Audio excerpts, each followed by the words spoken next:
প্রিয় শিক্ষার্থীরা, আসসালামু আলাইকুম। আশা করি সবাই ভালো আছো। আজকে চলে আসলাম আরেকটি নতুন পর্বে। এ পর্বে আলোচনা করব অধ্যায় 2 23 পৃষ্ঠার যে অঙ্কগুলো আছে, দুইটা অঙ্ক আছে এখানে, এই দুইটা অঙ্ক নিয়ে আলোচনা করব।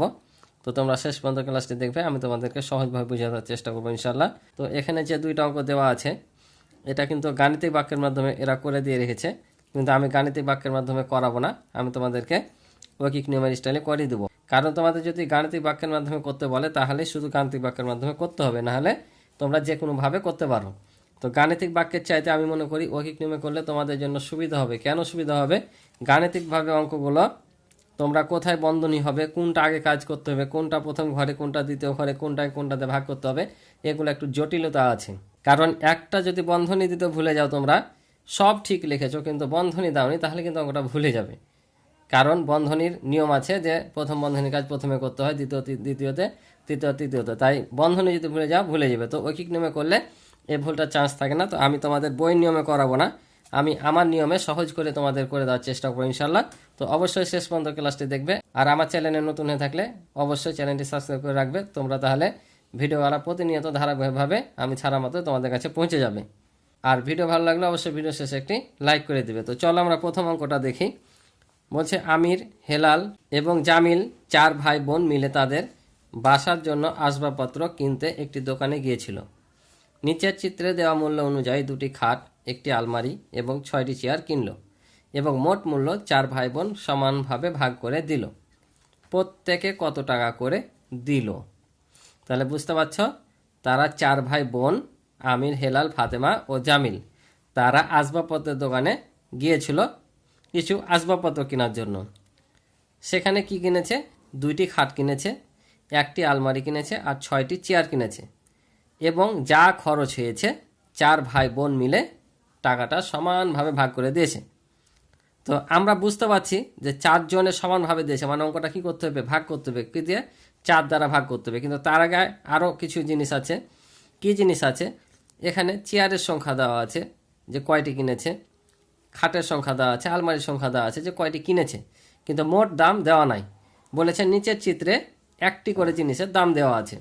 অর্থাৎ একটি খাটের মূল্য দেওয়া আছে 16,450 টাকা, একটি আলমারির মূল্য দেওয়া আছে 27,500 টাকা, আর একটি চেয়ারের মূল্য বলেছে 2,800 টাকা। তাহলে এখানে একটি একটি করে জিনিসের দাম দেওয়া আছে। আর কিনেছে কত? খাট 2টি, আলমারি শুধু একটি কিনেছে, তার মানে এটার দাম দেওয়া আছে একটারই দাম, আর 6টি চেয়ারের দাম দেওয়া আছে। তাহলে আমাদের প্রথমে কি করতে হবে? প্রথমে আমাদের এই 2টি খাট, একটি আলমারির দাম দেওয়া আছে আর 6টি চেয়ারের মূল্য বের করে এগুলোকে কি করতে হবে? যোগ করতে হবে। যোগ করার পর 4 ভাই বোন মিলে সমানভাবে ভাগ করে দিতে চেয়েছে, তাহলে ওটাকে 4 দিয়ে ভাগ করলে আমাদের অঙ্ক শেষ।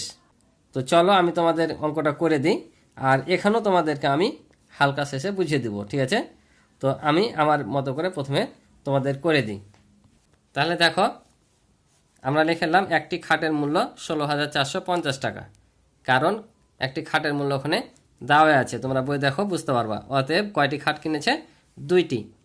তাহলে 2টি খাটের মূল্য, তাহলে একটি খাটের মূল্য যদি 16,450 হয়, 2টি খাটের মূল্য কী হবে? বেশি হবে না? তাহলে এটাকে 2 দ্বারা কী করব? গুণ করব। তাহলে গুণ যদি করে দেখো, 0-র সাথে 2 গুণ করলে 0, 5 দুগুণা 10, 10-এর 0 হাতে থেকে 1, 4 দুগুণা 8 আর হাতে রেখে হচ্ছে 9, 6 দুগুণা 12, 12 2 হাতে থেকে 1, 2 1 2 আর হাতে রেখে 3। তাহলে কত পেলাম? 32,900 টাকা পেলাম 2টি খাটের মূল্য। তারপরে আলমারি কিনেছে কয়টি? একটি। তাহলে এটা তো আমাদের বের করার দরকার নাই, দেওয়া আছে। আমরা চেয়ার বের করি, কারণ একটি চেয়ারের মূল্য হচ্ছে 2,800 টাকা। তোমরা বই দেখো, হ্যাঁ, 2,800 টাকা। আর ক্রয় করেছে কয়টি? 6টি। তাহলে আমরা 6টি চেয়ারের দাম বের করে নেব, এটাও গুণ হবে। তাহলে আমরা এখানে লিখে নেব একটি চেয়ারের মূল্য 2,800 টাকা লিখে নিলাম। অতএব কয়টি চেয়ার কিনেছে? 6টি। তাহলে 6টি চেয়ারের মূল্য তাহলে কি হবে? বেশি হবে। তাহলে এটাকে কী করব? 6 দ্বারা গুণ করব। তাহলে গুণ করলে 0-র সাথে যাই গুণ করি 0, আবারও 0, আর 6 48-এর 8 হাতে থেকে 4, 6 দুগুণা 12 আর 4 হয় 16। তাহলে 16,800 টাকা হচ্ছে 6টি চেয়ারের মূল্য। আর একটি আলমারির মূল্য দেওয়া আছে, তোমরা এখানে লিখলেও লিখতে পারো, না লিখলেও সমস্যা নাই। তাহলে আমরা এখন এটা কি করব? সবগুলো যোগ করে নেব, যত টাকা জিনিস কিনেছে সবগুলো যোগ করে নেব। তাহলে লিখব যে আসবাবপত্রের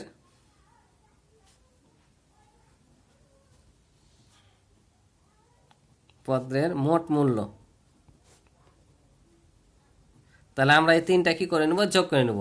তাহলে খাটের মূল্য কত পেয়েছি আমরা, 32,900। 32,900 যোগ আলমারির দাম দেওয়া আছে 27,500।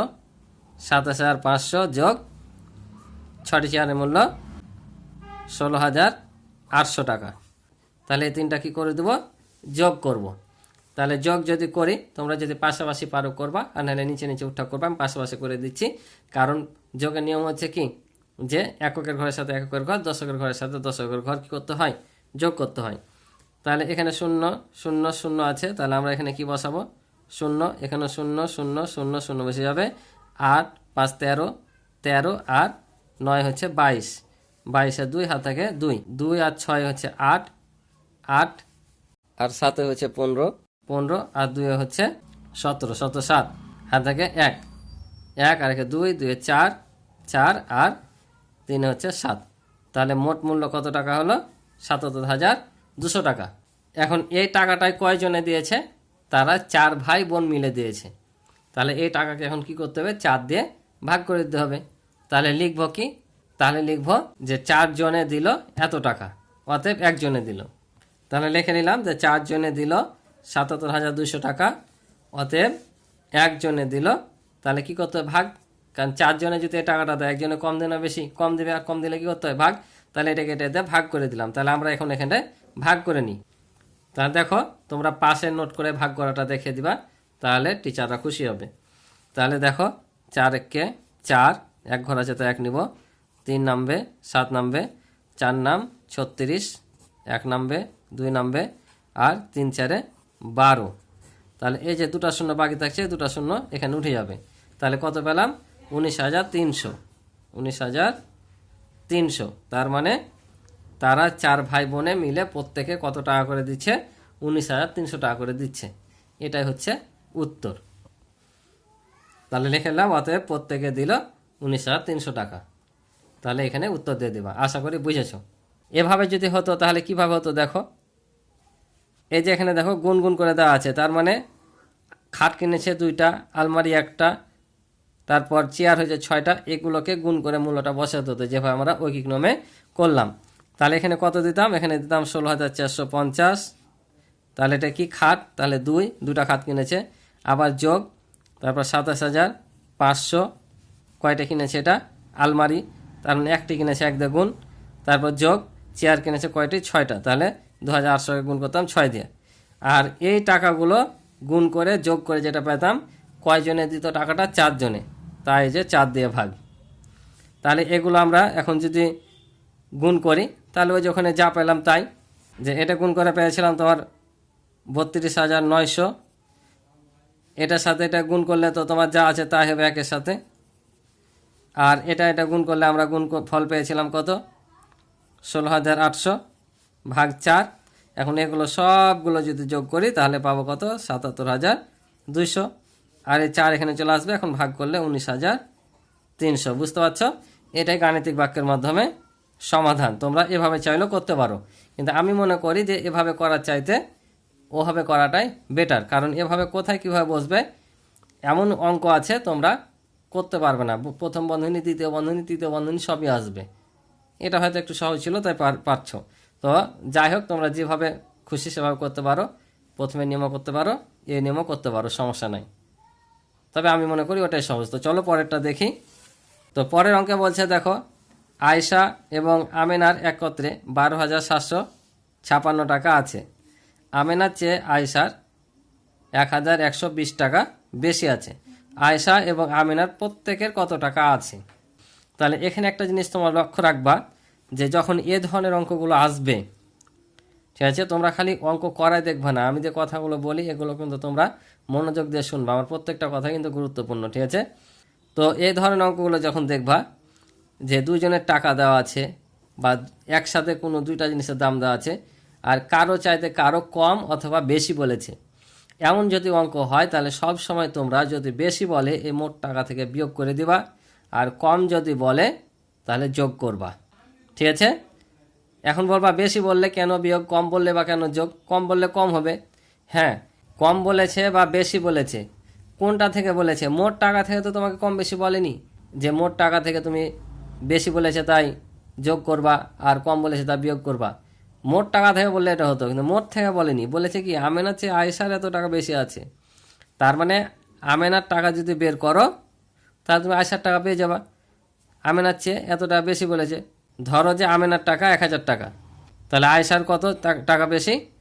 1120 টাকা বেশি। তাহলে 1000-এর সাথে যদি 1120 টাকা যোগ করি তাহলে কার টাকা পাবো? আয়েশার টাকা পেয়ে যাব। তাহলে এই ক্ষেত্রে বেশি, অর্থাৎ আমেনার টাকা বের করার পর এ টাকা যোগ করতে হবে, তাই মোট টাকা থেকে বিয়োগ করতে হবে। কেন বিয়োগ করতে হয়? কারণ এখানে কিন্তু দুজনের টাকা সমান নাই। এই বেশি টাকাটা যদি আমরা বিয়োগ করে দিই, দুজনের টাকাটা কি হয়ে যাবে? সমান হয়ে যাবে। আর দুজনের টাকা যদি সমান হয় তাহলে দুইটা ভাগ করলে একজনের টাকা পাবো। সে একজনের টাকাটা কার হবে? যার চাইতে কম অথবা বেশি বলবে তার টাকাটা হবে। যেমন এখানে আমেনার চেয়ে আয়েশার এত টাকা বেশি বলেছে, মানে আমেনার কম আছে, আমেনার টাকার সাথে যোগ করলেই 1120 টাকা যোগ করলে আয়েশার টাকা পাবো, তাই না? তাহলে এটা প্রথম টাকাটা কার হবে? আমেনার হবে। তারপর আমেনার যা টাকা পাবো সেটার সাথে আমরা 1120 যোগ করলে আমরা আয়েশার টাকাটা পাই যাব। তাহলে দেখো প্রশ্ন অনুযায়ী কি করছে? যোগ করতে বলছে না? বেশি মানে কি যোগ করে দিলে পেয়ে যাচ্ছি। তাই এখানে এই অঙ্কগুলো দেখলে তোমরা বেশি বললে মোট টাকা থেকে বিয়োগ করবা, আর কম বললে মোট টাকার সাথে যোগ করে দিবা। তাহলে সব দিকে ঠিক থাকবে। তুমি প্রথমেও যদি বেশি বলে মোট টাকার সাথে বিয়োগ করো তাও কিন্তু হয়ে যাবে অঙ্কটা, কিন্তু ওখানে ভেজাল আছে। তখন তোমাকে আগে আয়েশার টাকা বের করতে হবে, আর আয়েশার টাকা থেকে তখন এই 1120 টাকা বিয়োগ করতে হবে। তাহলে কথাটা উল্টা হয়েছে, এখানে বেশি বলেছে বিয়োগ। তাই প্রথমে তোমরা মোট টাকা থেকে বেশি বললে বিয়োগ, কম বলে যোগ করে দিবা। দুজনের টাকা সমান হবে, যার টাকা চেয়ে কম বেশি বলবে তার টাকা বের করে তখন বেশি বললে যোগ আর কম বললে বিয়োগ করে দিবা, অর্থাৎ যার চেয়ে কম বেশি বলবে তার থেকে। ঠিক আছে, তো চলো আমি করে দিই, তাহলে আরও ক্লিয়ার হবো।